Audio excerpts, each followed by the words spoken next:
Pour commencer, voici donc les pièces à couper pour coudre la blouse Raquel. On va couper les côtés boutonnés, un côté droit, un côté gauche, une pièce qu'on appelle donc côté pli, les manches, une manche droite, une manche gauche, elles sont identiques, les parmentures côté boutonné et la parmenture côté pli. Ces pièces-là ont déjà été thermocollées. On va couper en plus une bande pour les pattes de boutonnage dans le thermocollant. Donc je le ferai, je vous montrerai pendant la couture du modèle. Et donc ce sont des bandes qu'on va appliquer ici sur les côtés boutonnés. Voilà, on va pouvoir passer la couture.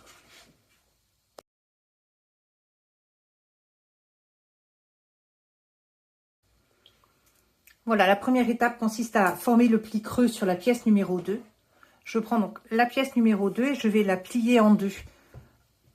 Endroit contre endroit. Je vais bien correspondre les deux parties. Et je repasse ici. Pour bien former le pli. Donc je repasse au niveau de la ligne milieu. Je vais ensuite piquer la ligne AB indiquée sur le patron. Alors là, j'utilise toujours la même méthode. C'est-à-dire que je coupe ici la ligne AB avec les ciseaux directement sur le patron et je pose le patron sur ma pièce. Ça va me permettre ici de tracer à la craie ou au stylo effaçable selon vos habitudes le pli directement sur le tissu, ce qui me permettra ensuite de piquer en étant bien sur la ligne indiquée sur le patron. Quand je pique au niveau du point B ici, je vais faire 2-3 points arrière juste pour bien solidifier la couture parce que c'est un endroit qui va être quand même bien sollicité ensuite quand le vêtement sera porté. Je le fais et je vous montre la suite de l'étape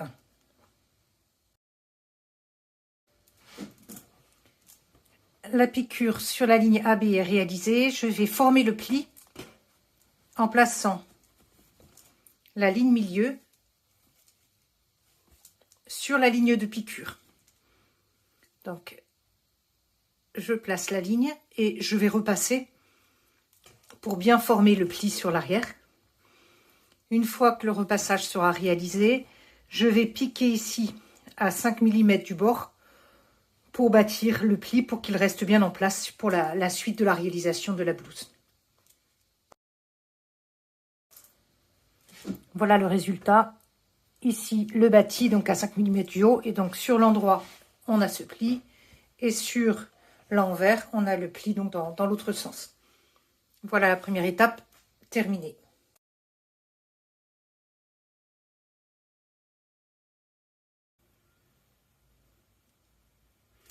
Voilà, on passe à l'étape 2. Donc pour cette étape, on va assembler le côté à pli et les côtés boutonnés. Donc on va les assembler ici au niveau des épaules de chaque côté à 1 cm du bord, une couture classique.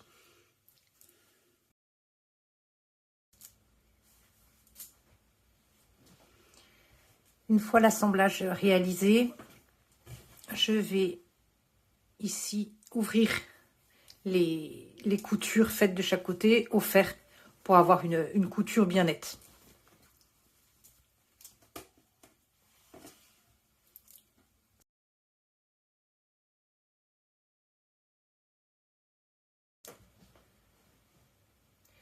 On passe à l'étape 3, donc l'assemblage des parmentures. Donc, comme pour la blouse, on va les assembler par les épaules. Donc, on va les assembler endroit contre endroit de chaque côté ici, par une couture à 1 cm du bord. Une fois que la couture sera réalisée, je vais repasser chaque côté pour bien ouvrir les coutures.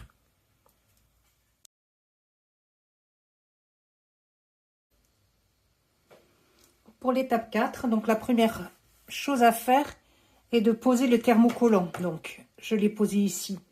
De chaque côté, j'ai préparé les plis qu'on va faire ensuite. Une fois le thermocollant posé, on va faire dans un premier temps un repli ici vers l'envers et un deuxième repli vers l'endroit.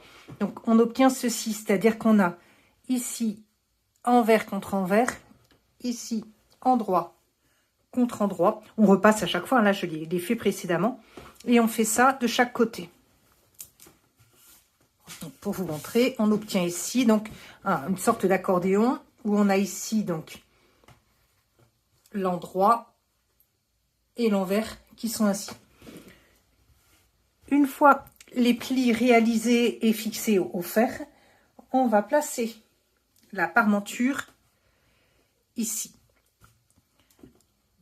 Endroit contre endroit. On fait bien correspondre les coutures de chaque côté. Donc, je vais poser des épingles pour ça. Et ensuite, poser l'épingle sur tout le tour. Et ici, sur le devant, donc, on va avoir la parmenture qui va venir par-dessus le pli de chaque côté. Voilà. Donc, je place les épingles et je vous montre la suite.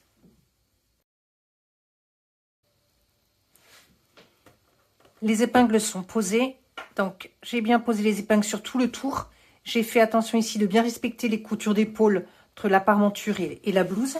Et donc, la parmenture de chaque côté est bien posée par-dessus les replis réalisés précédemment.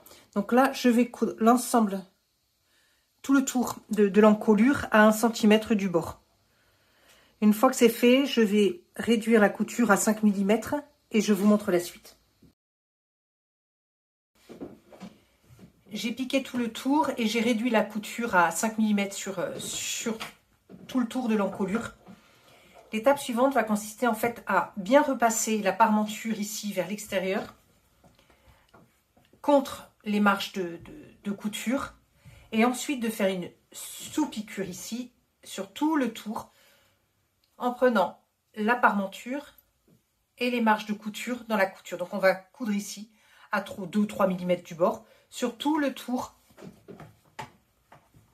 en prenant donc la parmenture et uniquement donc la marge de couture. Donc je le fais et je vous montre le résultat.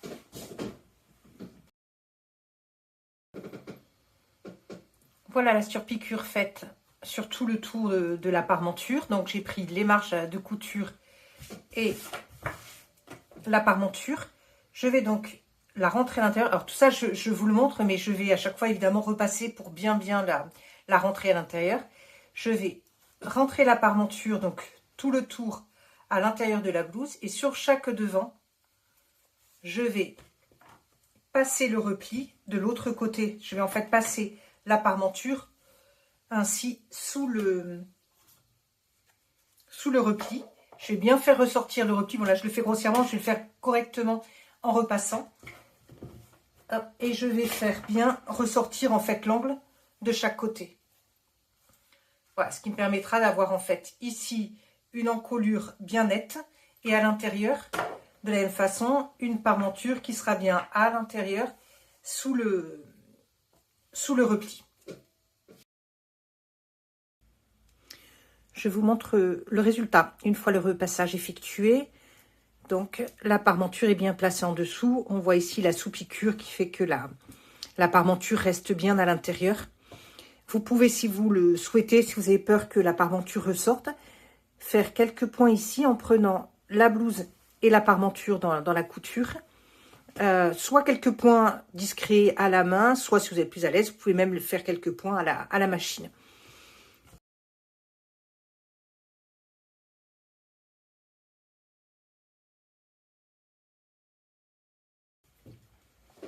On passe à l'étape 5, donc l'assemblage des manches aux emmanchures de la blouse. Mon conseil, on va commencer par placer le point M qui est noté sur le patron au niveau de la couture d'épaule de la blouse. On les fait correspondre. On fait ensuite correspondre chaque extrémité.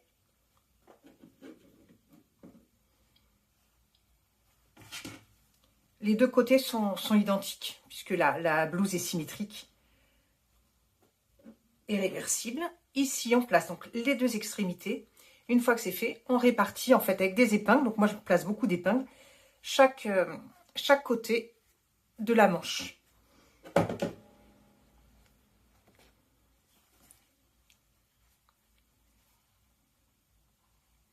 Voilà, on va placer ainsi toute l'emmanchure.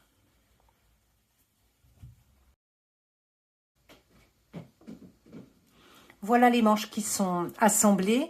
Donc, une fois qu'elles sont assemblées, on va les repasser vers les manches. Alors, ne soyez pas surpris.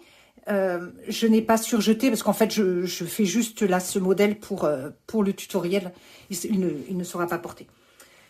Une fois que c'est réalisé, on va passer à l'étape suivante.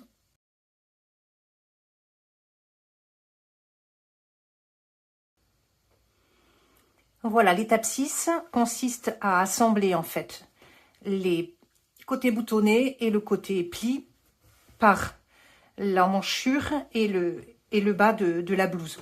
Donc, on commence toujours par bien faire correspondre là les coutures d'emmanchure. Je vais poser une épingle. Une fois que l'épingle est posée, on va poser des épingles sur la manche et sur le bas de la blouse et on les assemble par une couture classique à 1 cm du bord.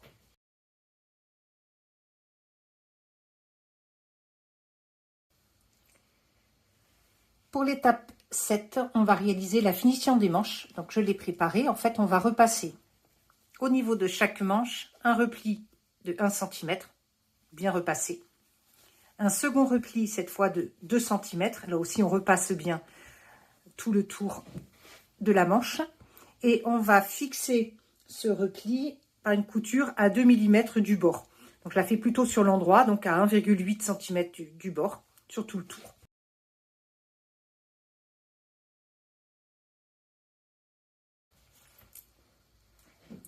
On arrive à l'étape 8, donc on va réaliser la finition de la patte de boutonnage et l'ourlet de la blouse.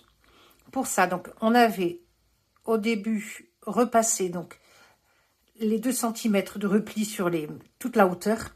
On va reprendre ces mêmes 2 cm, mais on va déplier ici. Donc on a l'accordéon dans l'autre sens, en plaçant donc l'endroit contre l'endroit du repli sur la blouse en bas de chaque côté. Et on va donc réaliser une piqûre à 2 cm, donc ici, à 2 cm du bord, uniquement sur la largeur du repli.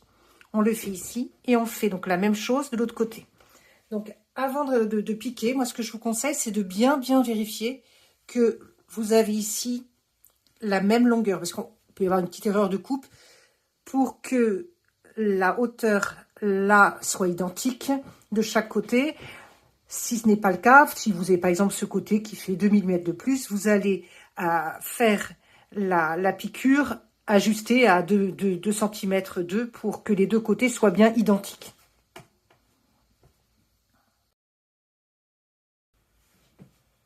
Je vous montre ce que ça donne. Donc là, ça vrille en fait. Vous avez ici le repli qui est dans le bon sens et ici le repli qui est inversé. Donc voilà, endroit contre endroit. On va couper ici le surplus de tissu. Donc pour en fait épaissir ici cette partie. Donc je coupe en fait ici le surplus de tissu. Et ici, je vais couper en fait l'angle à peu près de la largeur du repli.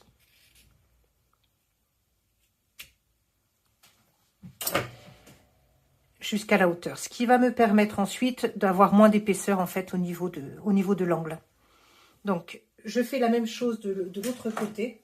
Je vais ensuite repasser. Je vous montre de plus près. J'ai coupé donc en dessous de la piqûre. Une fois que ce sera fait également de l'autre côté, je vais repasser ici un premier repli de 1 cm sur tout le bas de la blouse et un second repli de 1 cm également sur tout le bas de la blouse. Je fais ces replis, ce repassage et je vous montre la suite pour bien vous montrer comment on replie la patte de boutonnage. L'ourlet est repassé en bas, donc j'ai repassé les 2 replis de 1 cm. Je vais maintenant rentrer la patte de boutonnage à l'intérieur. Je vais bien faire ressortir ici le repli. Repasser soigneusement dans toute la hauteur sur 2 cm. Une fois que c'est fait, je vais pouvoir fixer l'ourlet. Donc soit en faisant une couture à la machine sur tout l'ourlet, ou bien par de petits points visibles cousus à la main sur toute la largeur de la blouse.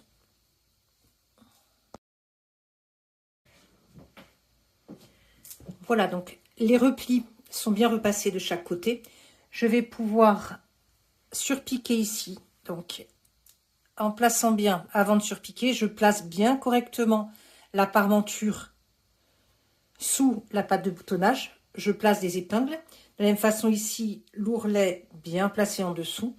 Et je vais piquer ici sur toute la hauteur à 2 mm du bord, là, donc à 1,8 cm du rebord de chaque côté, ici et ici, pour bien fixer d'une part la patte de boutonnage, mais surtout bien fixer la parmenture sous les pattes de chaque côté.